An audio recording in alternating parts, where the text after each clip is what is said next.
સુરતના પુણા વિસ્તારમાંથી નકલી બ્યુટી પ્રોડક્ટ્સનું કારખાનું ઝડપાયું છે. આરોપીઓ ત્વચાને કોમળ અને કાળા ડાઘની હલકી ક્રીમ પર બ્રાન્ડેડ કંપનીનું સ્ટીકર લગાવી ઓનલાઈન અડધી કિંમતે વેચતા હોવાનું સામે આવ્યું.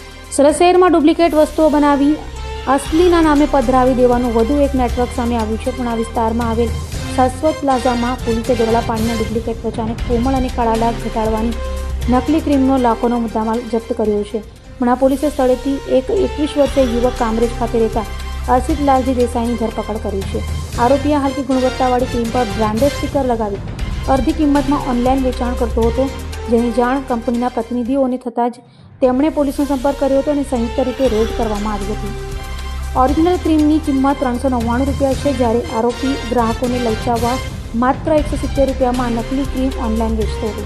પોલીસે શાશ્વત પ્લાઝા અને આરોપીના કામરેજથી ઘરે દોડા પાડીને વસ્તુઓ કબજે કરી છે, જેમાં નકલી ક્રીમની 801 નંગ ડબ્બીઓ, કંપનીના લોગોવાળા નકલી સ્ટીકરો અને પારદર્શક packing wrapper, heat gun machine અને ફ્લિપકાર્ટના બ્રાન્ડિંગવાળી સેલોટેપ મળી કુલ આશરે 3.19 લાખનો મુદ્દામાલ જપ્ત કરાયો છે. અભય થઈને નિષ્પક્ષતાથી નિરપેક્ષ રીતે વાસ્તવિકતાનો અરીસો રૂપી સચોટ માહિતી લાવતો સત્યની સાથે અભય ટાઈમ્સ.